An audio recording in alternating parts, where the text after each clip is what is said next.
Hello guys, welcome to my channel study art with Deepa. आज मैं आप सबके लिए आर्ट का एक और अदर टॉपिक लेके आ गई हूँ। मैंने दक्षिणी शैली पढ़ाई थी, तो मैं उसी में आगे जो मैंने कहा था कि मैं दूसरा पार्ट लाऊंगी, तो मैं आज आप लोग के लिए उसी का दूसरा पार्ट लेके आई हूँ। तो मैं स्टार्ट करते हैं क्लास। और मेरा चैनल अभी तक किसी ने सब्सक्राइब नहीं किया है तो सब्सक्राइब कर लीजिए, क्योंकि मैं आप देख रहे हैं मैं आपके लिए कितना अच्छा मैं खुद भी पढ़ रही हूँ और आप लोग के लिए भी साथ साथ में। जो आप देख सकते हैं दिल्ली के भी पेपर है, यूपी के भी, वोट के बाद सारे पेपर होने वाले हैं, तो सभी बच्चे पढ़ ही रहे होंगे। तो मैं भी आप लोग के लिए आर्ट के जो टॉपिक है ला रही हूँ, क्योंकि मैं खुद भी पढ़ रही हूँ। और आप लोग को भी जिसके पास नहीं है कहाँ से पढ़ें, तो यहाँ से पढ़ सकते हैं। तो चलिए स्टार्ट करते हैं हम अपनी क्लास। तो आज हमारा पहला टॉपिक है बीजापुर।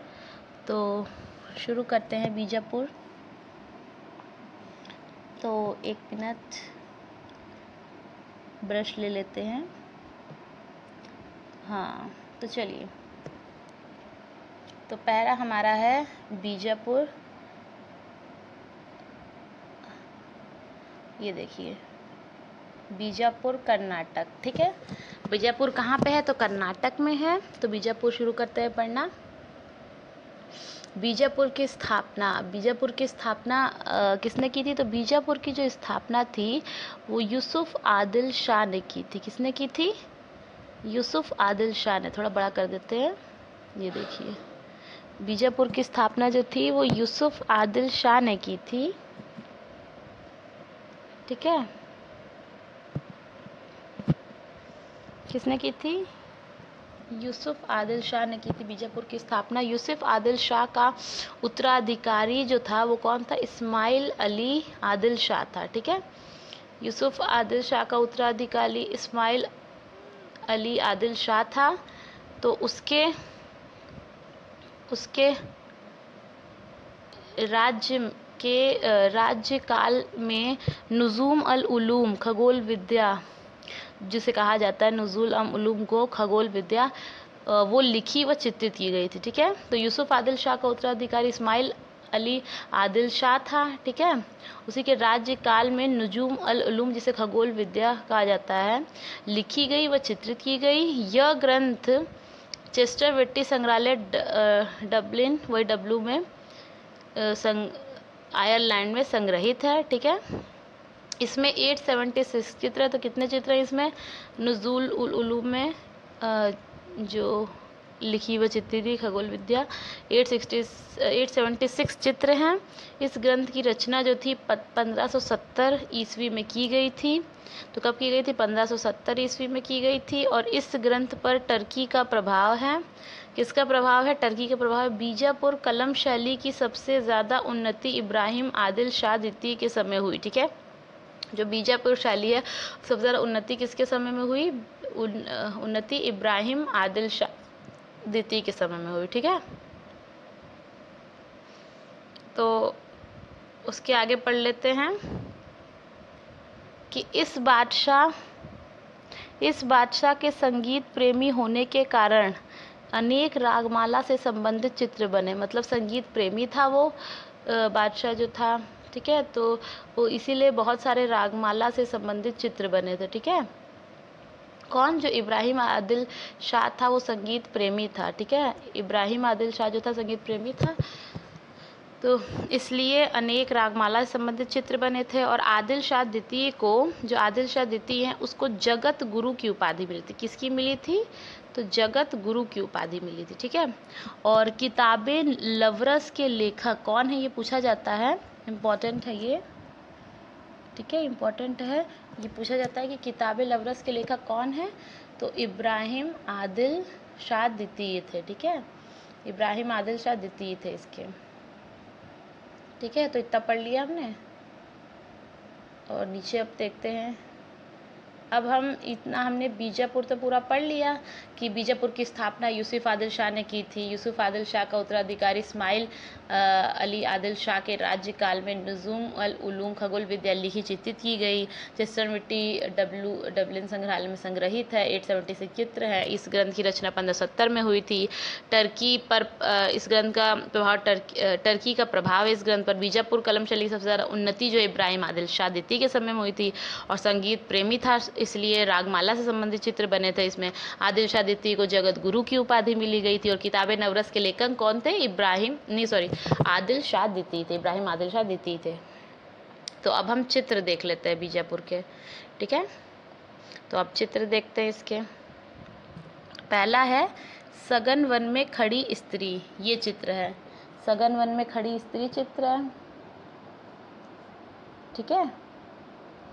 और दूसरा है हाथियों की लड़ाई है, यानी एलिफेंट फाइट। पहला है सघन वन में खड़ी स्त्री, दूसरा हाथियों की लड़ाई जिसे हम एलिफेंट फाइट भी कहते हैं। और ये जो दोनों चित्र है, सघन वन में खड़ी स्त्री और हाथियों की लड़ाई, ये दोनों जो चित्र हैं वो दोनों चित्र भारत इतिहास संशोधन मंडल पूना में संग्रहित है। कहाँ पे? पूना में। यहाँ पे दोनों चित्र भारत इतिहास संशोधन मंडल पूना में संग्रहित है, ठीक है। और चौगान खेलते हुए, ये भी तीसरा चित्र है, भित्ति चित्र यानी वॉल आर्ट है। और चौथा रागनी श्री राग है। पांचवा है सुल्तान, पांचवा क्या है? पांचवा है सुल्तान अब्दुल्ला कुतुब शाह की छवि, यानी छवि मतलब पोर्ट्रेट। ये राष्ट्रीय संग्रहालय नई दिल्ली में संग्रहित है, ठीक है। इतना हो गया। अब हम विशेषताएं देख लेते हैं, ठीक है। इसकी विशेषताएं क्या क्या हैं? किसकी? तो बीजापुर की विशेषताएं क्या क्या इस विशेषताएं थी? तो चित्रों के चेहरे चमकदार व पृष्ठभूमि हरे रंग की बनाई गई, ठीक है। तो क्या है? चित्रों के जो चेहरे थे वो चमकदार व पृष्ठभूमि हरे रंग की बनाई गई, ठीक है। मतलब पृष्ठभूमि मतलब सरफेस होता है, बैकग्राउंड जो होता है। अग्रभूमि में कहीं कहीं फूलों की बिछावट दक्षिण में बने पर्दे की तरह की गई। मतलब जो फूलों की बिछावट थी वो दक्षिण में जैसे पर्दे बने थे उसकी तरह की गई। आसार महल के खंडित भित्ति चित्रों से ज्ञात होता है कि मोहम्मद आदिल शाह के आसार महल की सज्जा हेतु इटालियन चित्रकार बुलाए गए थे। मतलब इटालियन से इटली से चित्रकार आए थे सज्जा हेतु आसार महल की। उससे आसार महल की खंडित भित्ति चित्रों से ज्ञात होता है। वॉल आर्ट जो मिले हैं, दीवारों पे चित्र मिले हैं, उससे पता चलता है कि मोहम्मद आदिल शाह के आसार महल की सज्जा हेतु इटली से चित्रकार आए थे। आदिल शाह ने इब्राहिम का रोज़ा, सालमनंजिका महल, महता महल आदि बनवाए थे, ठीक है। इन्होंने ये सब बनवाया था, ठीक है। ये हो गया। तो हम आगे चलते हैं। और गोलकुंडा की स्थापना, ये हमने पढ़ लिया बीजापुर, ठीक है। बीजापुर में चित्र पढ़ लिए और विशेषताएं पढ़ लिए। अब गोलकुंडा के बारे में पढ़ेंगे। बीजापुर अच्छे से आपने पढ़ लिया। देखिए मैंने बीजापुर के बारे में बेसिक बता दिया, स्थापना, चित्र और विशेषताएं। चलिए अब गोलकुंडा पढ़ते हैं, ठीक है। तो अब हम गोलकुंडा पढ़ेंगे। तो गोलकुंडा की स्थापना पहले पढ़ लेंगे। किसने की? तो इब्राहिम कुतुब शाह ने की। किसने की? इब्राहिम कुतुब शाह ने गोलकुंडा की स्थापना की। कितने में की? तो 1512 ईस्वी में की, ठीक है। इब्राहिम कुतुब शाह कुली कुतुब शाह का पुत्र था। किसका पुत्र था?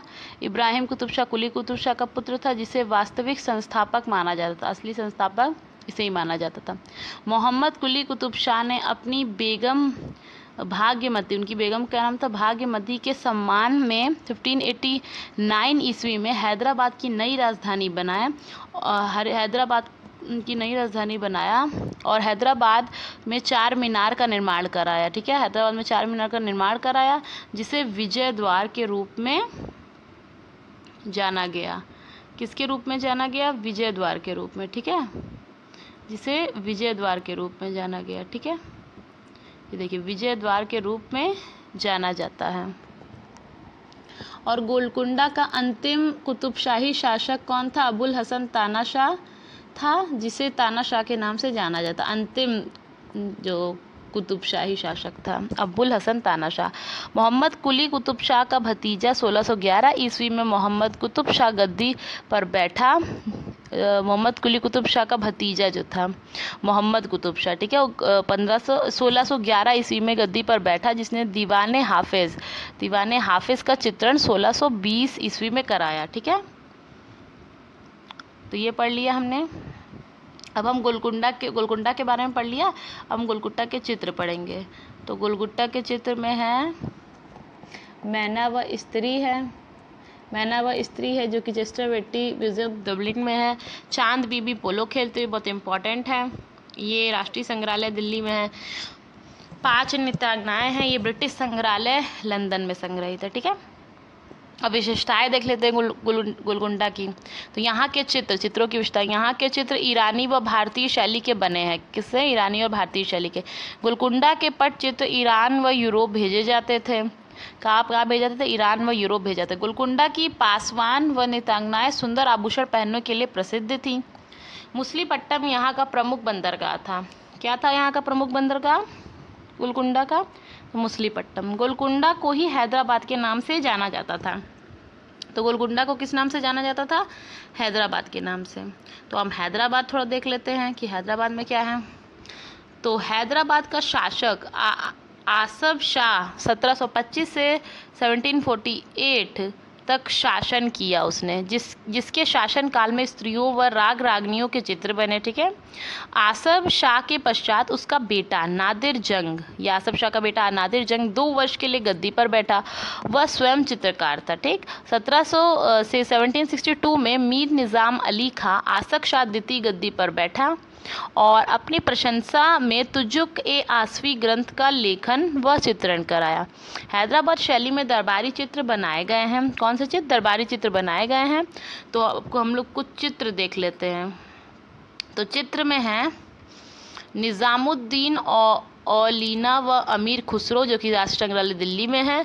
नृत्यांगनाएं जो राष्ट्रीय संग्रहालय दिल्ली में है। और वेंकटप्पा यहाँ का चित्रकार था। ठीक है, हैदराबाद का। तो ये हो गया।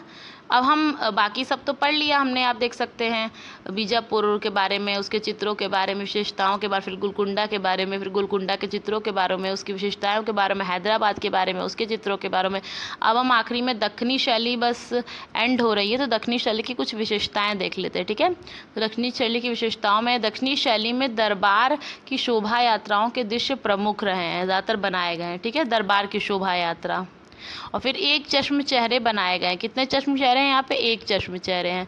पक्षियों में मयूर पक्षी, मोर जो है, मयूर पक्षी का सर्वाधिक अंकन यानी ड्राइंग हुई है, मोर को बनाया गया है बहुत अधिक बर्ड्स में। यहाँ के हाशिए यानी बॉर्डर सुनहरे रंग में नक्काशी युक्त बनाए गए हैं। चित्रों की अधिकांश पृष्ठभूमि हरे रंग की बनाई गई। पृष्ठभूमि मतलब जो ये देखिए, जैसे ये चित्र है तो इसमें पृष्ठभूमि यानी जो बैकग्राउंड होता है, ये जैसे ये बैकग्राउंड है, तो ये जैसे बैकग्राउंड हरे से ऐसे ऐसे कर दिया गया है।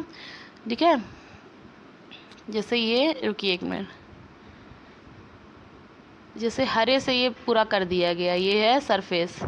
ठीक, ये हरे से है और फिर उसमें ऊपर किसी भी कलर से जैसे ये चित्रकारी हुई। ठीक है, कुछ भी चित्रकारी हुई, तो ये जो बैकग्राउंड है हमारा, ये जो है वो हरे रंग से बना हुआ है। ठीक है, तो ये है। तो ये आप पूरा समझ गए होंगे। दक्कनी शैली पूरा मैंने पढ़ा दिया है इसके पहले पार्ट में, और ये दूसरे पार्ट में भी पूरा हमने आज समझ लिया है। तो आई होप आपको ये पूरा दक्कनी शैली समझ आया होगा। अगर आपको वीडियो अच्छी लगी हो, लाइक करिएगा, चैनल सब्सक्राइब करिएगा। आगे मैं और भी टॉपिक लाने वाली हूँ इसके आगे, आर्ट के महत्वपूर्ण जो दिल्ली में भी इम्पोर्टेंट है। तो आर्ट, सभी लोग जो कला के इतिहास या आर्ट के इतिहास के बारे में जानना चाहते हैं, या आर्ट के जितने भी स्टूडेंट्स हैं, वो मेरा चैनल सब्सक्राइब कर लीजिए। मैं ऐसे ही वीडियो लाती रहूँगी। और तब तक आप ये आज के वीडियो में जितना है नोट कर लीजिए या इसी कई बार देखिए, पढ़िए। So thank you so much for watching my channel.